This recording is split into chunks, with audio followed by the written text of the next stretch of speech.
Hello everyone, my name is Ikansh and welcome to my YouTube channel. Today we are going to learn about the chess notations and why are they important and how to write them. So first question is, why do we need to learn about the chess notations? The answer is simple, just because these notations are just the language of the game. After understanding these, you will be able to read and write chess. You can record your own games and read different books on the topic, any topic that is related to chess. So first, I would like to discuss about the files and the ranks. So these vertical columns are known as the files and the horizontal rows are known as the ranks. If you want to know about them in detail, you can visit my first video. I will put the link of the video in the description below. You can also see some alphabets and numbers on the edge of the board. What do you think these represent? Yes, we are going to use these alphabets and numbers to write these notations. The alphabets from A to H, they are 8 in number and they represent the files, and the numbers from 1 to 8 represent the ranks. First, you will start naming the squares. So I will just randomly pick up some squares on the board. So let's say this square, this one, and this one. So now let's start seeing how do we name them. So I can say that this square's notation is H3. How did I get to the conclusion?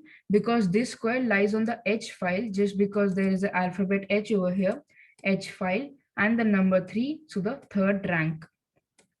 Okay, H3. Then I get to this square. This square is G5 because it is on the G file and the fifth rank. Fine. Now we go to the next square over here. This is D3 because on the D file and the third rank.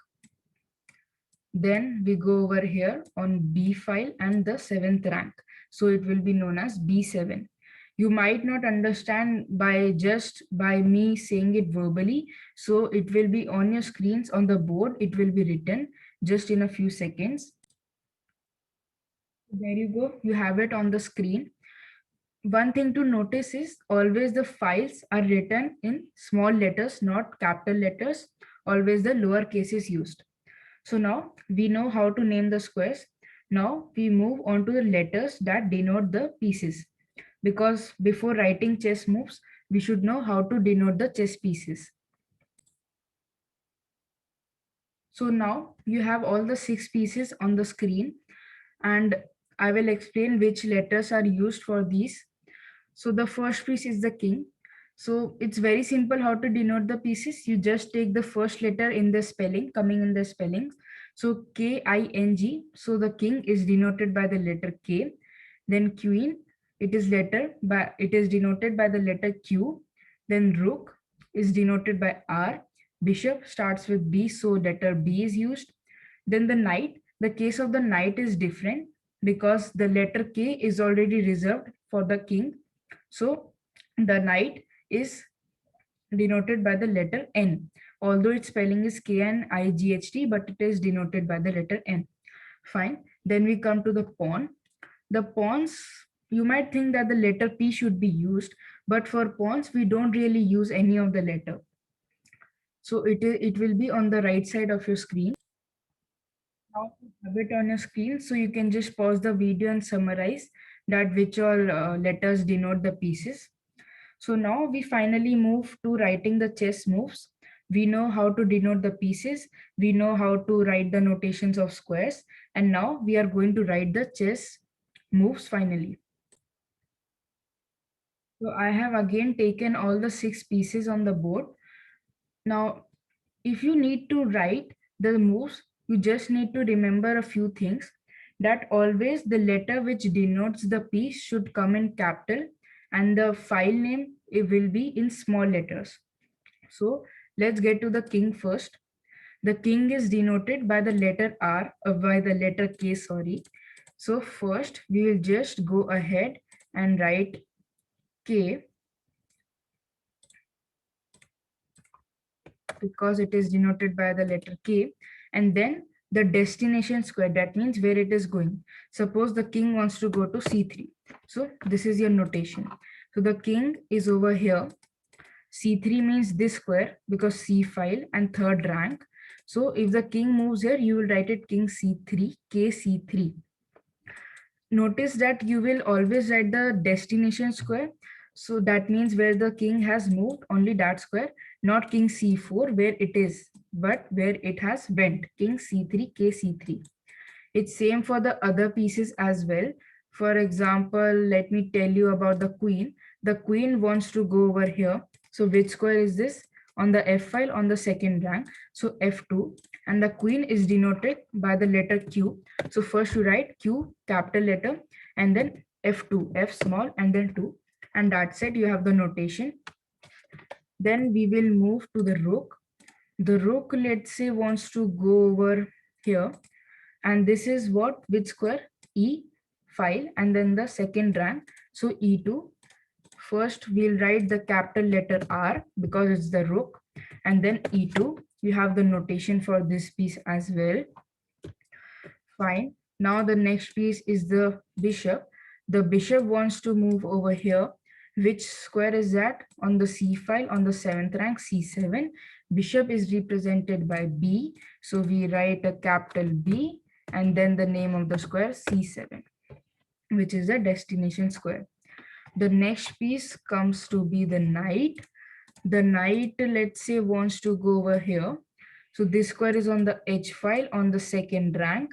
So knight is represented by not the first letter, but N in capital and then H2, which is the destination square. Very good. Now the last one is the pawn. The pawn moves only one square. Suppose the pawn is here. So one square means only here. So as I told, there is no letter representing the pawn. So you will just write the square on which it moved. It has moved on H5. So you will only write H and 5, the square on which it has moved on the H file on the 5th rank. So fine, we now know how to write the chess moves, but what if one piece is capturing the other piece? Is the notation still the same? Well, not. You use a special symbol, which I am going to show you now. So I have taken one situation on the board where it is white's turn to play and he has a bishop over here and the black knight is over here. So white can take this knight or capture this knight with his bishop. So what will be the notation? So the bishop is capturing. So first we'll write a capital B. And for capturing, we have a special symbol, which is of a cross or a X small letter, you can say. So first a capital B, then a cross or a X. X means into also you can say. So bishop into E3. Why E3? Because the knight is on E3 and the bishop's final destination will be E3, E file and the third rank. And that's all about capturing. I can give you one more example. For example, there's a rook over here. So the bishop is capturing the rook. So what will be the notation for this? So it's the bishop who is capturing. So B, capturing means small x or a cross. Then the square on which it will be A7. Why? Because after capturing the rook, the bishop will be on the A file and on the 7th rank. Fine, that was about capturing. But what if we promote a pawn? How to write a notation for that? So here is a pawn on a screen and the pawn is going to promote in just one move, and it can promote to either of the four pieces, queen, rook, knight or a bishop. So how will we write the notations? So first, as we know that pawns, there are no letters used. So the square where it is going to promote, it is promoting on the D file and on the 8th rank as always. So first we just write D8 and then we put a equal to sign because that denotes that the pawn is promoting to someone. So if your pawn is promoting to a queen, then you write the letter Q because it denotes the queen. If a bishop, then B because the letter B denotes bishop, and N for a knight and a R for a rook. If it comes with a check or checkmate, then I am going to explain it now. So the notation for a promotion will be just like that. So if you promoted, you keep a rook here. So this is the notation on your screen for this. Now, if you are giving a check, then there is also one special symbol for that. Let me set up a position for you. There is a random situation in front of you. It's white's turn. So white can play this move and give black king a check, or he can attack the king. So if white plays this move, it's a check. And how to write the notation? So again, the bishop is moving. So first we write the capital letter B, then the square where it is moving, which is e3, and a special symbol of plus or addition, you can say, is put in front of it for a check. So if the bishop moved here, it's the bishop, so it moved here, giving a check. How e3, e5, third rank, bishop moved, give a check, and that's it, b e3 plus, which means check. So this was for a check. Now what if it is a checkmate? I will set another position. So again, there is a situation in front of you. It's white's turn to play, and white can play his rook over here, and this delivers a checkmate to black because the black king cannot escape, and these squares are guarded by the rook. So this is a checkmate. And how to put the notation? For example, the rook was here and it went here to deliver checkmate. So again, it is very simple. How do you do this? So it's the rook, so you will write r, capital R, and then the square where it moved, which is c8. And for a checkmate, we use the hashtag symbol, and then you just put this hash in front of it, and your move and your notation is completed. So how c8 came? C file, 8th rank, a checkmate, so a hash sign and an r for the rook. So r c8 hashtag, which is rook c8 mate. That was for checkmate. Now there are also two special rules which are of castling and n%. How to write the notation for that, I'm going to explain you now. Another situation in front of you where white and black both can castle on either of the sides. White can castle right side and black can castle left side. Well, these are also known as, with some special terms, the right side castling is known as short castling, and the left one is known as long castling, because in the short one there is a gap of only 2 squares, and in the long one there is a gap of 3 squares. So how do you represent short castling? So let me tell you, it's quite odd, but it is very easy to remember. So you put a 0 dash 0, and dash for the short side castling, right side castling, 0 hyphen 0. Okay, you might be laughing because that's very odd rule. Then the long side castling, which is on the left side, will be denoted by adding one more 0, 0 dash 0 dash 0, and that's for the long side castling. It's quite odd, I know. So the right side, like this, you castle, and on the left side, you castle like this. We have got to the castling rule. Now let's discuss the n% rule. So there is another situation in front of you. So if black plays his pawn over here, then white can take this pawn diagonally. Well, if you don't know about the castling and the n% rule, then I have made a different video on that. You can go and check out that video. I will put the link of the video in the description below. So now let's get to the notation part. So I will again take a box and I will write. So if a pawn captures, then we only write its file. So this white pawn is on the C file actually. If you see, the C letter denotes the file. So first we will only write C, and in n% a pawn captures another pawn. So we will write cross or a X sign, which denotes a capture, and then the square on which it is capturing, which is d6. How did d6 come? Let me explain. Because the pawn moved here and we captured diagonally, and now the pawn is on d6 on the d file and on the 6th rank. So this is how d6 came, C cross d6. So the pawn on the C file captured on d6. Let's see if there is no n% rule and the pawn is just capturing a pawn. How would you write that? For example, the situation somewhat like this. Black played his pawn here and you just need to capture it. the rule will be just the same. Let me show you how would you write this.